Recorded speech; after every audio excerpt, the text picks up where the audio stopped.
in general? In general, where we can have esoteric teaching in that department. Right, right. But Chancellor Murugeshan said, and I also suggested it could be offered to the courses of esoteric teaching. The basic Ishopanishad and the Gita classes can be offered to every department on campus. It's applicable because they are a very strong Hindu organization. Yeah. So they would welcome this idea. Yeah, and it's English medium, right? Yes. That means all the classes are in English. English. So then Prabhupada's books would be the perfect syllabus. Yeah, yeah. Oh boy. This sounds like it's just Krishna's arrangement. Then, I mean, our whole program has been like this, you know, where we'll just go someplace and we don't know anybody, and then, you know, something will happen and we'll find just this perfect place, and, you know, everything will work out. So up until now, we have sort of been incubating in isolation, and this represents our first really reaching out into a community. And it seems like, you know, if this festival is any indication, that, you know, it's going to really be wonderful for us. It's going to be like a whole new, it's like a coming out party, you know. You know, really, because up until now we've been so like off by ourselves somewhere in the woods, you know. And now it's like we're coming out and we're actually meeting people and they like us. What do you know, man? So, I mean, the places we've been are places where people don't really understand what we're doing, and so we didn't have much scope for going out and socializing. You know, but if we're in a place where there's lots of devotees and they want this kind of a program, and you know, they already decided they want it, and they're just looking for basically somebody to fill their need. You know, it's like, here we are, you know, ready. And looks like Krishna's got us all set up. So, you know, I just want to thank everybody. I want to thank my students, my disciples. They have made it possible for us to do so many things that I couldn't have done all on my own. You know, the devotees are doing so much service and so much austerity. I mean, we joke about the austerity, but it's real sometimes, you know. Those cold mornings up in the mountains, oh boy, yeah. So, you know, you wake up and there's frost on the blanket, you know, it's like, it's a little austere. But then what makes up for it is that we have built a really excellent camaraderie and good spirits, excellent relationships amongst ourselves, each other, in the ashram. And that makes a very strong foundation for us to build on, you know, and we can bring more devotees into that. You know, I don't feel wiped out like I did after, you know, last year's initiation, you know. Last year I was like, oh, I was in bed for 3 days after initiation, but this year it's like, oh, that was easy, you know, that was a breeze. So I think we're going to attract very qualified students, and to make this same program available through a recognized institution. I mean, that's like, it's like a dream. You know, no devotees anywhere in the world, at least in Prabhupada's movement, have done this.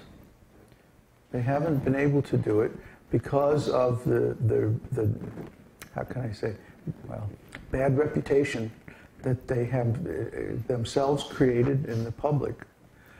So by, you know, the long-term value of differentiating ourselves from ISKCON and taking pains to show a different style and a different approach is paying off in terms of credibility and the ability to work with established, accredited organizations, professionals, and you know, it shows that this policy was actually a good idea, even though it was very difficult to implement in the beginning because nobody had ever done this before.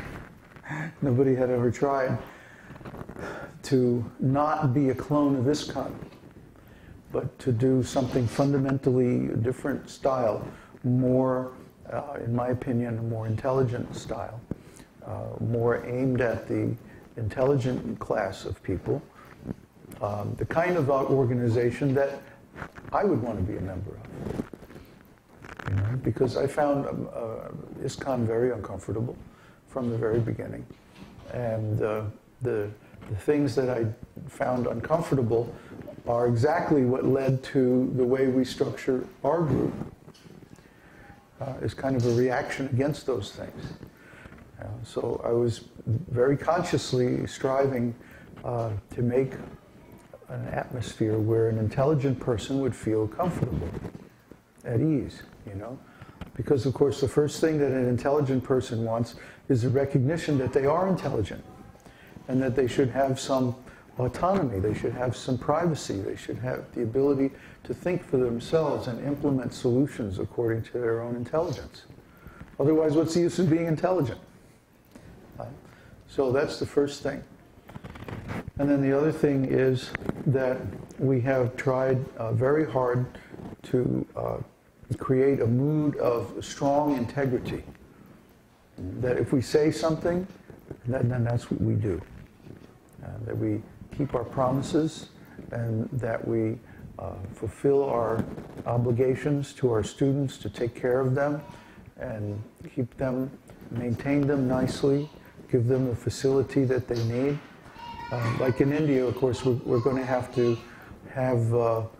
you know, almost like a consulting Ayurvedic doctor on call, because you know, the first little indication of any bad health, you immediately have to treat it, or it will get out of control. So, especially the first year that you're in India or so, you have to be very, very observant of health issues. So we're going to do that, and we're also going to make sure that our monks get all the training that they need, you know, to come up to speed on the Vedic arts and like that. And of course, bottom line, the last thing, and in many ways the most important thing, is that we're going to continue to have fun. Because if it's not fun, I don't want to do it. So if I don't want to do it, then who else? How can I convince anybody else? So yeah, we will continue to, you know, it's serious fun. That's, Prabhupada used to say, serious but jolly. In other words, our purpose is very serious. Our principles are very strong. We stand up for we're not afraid to take a position and accept the consequences of that position because it's based on Vedas and absolute truth and like that. But at the same time, we're lighthearted in our daily dealings. And if somebody wants to make a joke at dinner time, it's not a problem. You know, we all laugh and enjoy it. You know, so you know, even when I'm in a cranky mood, it's actually because I'm trying to make a point for the disciples' long-term benefit.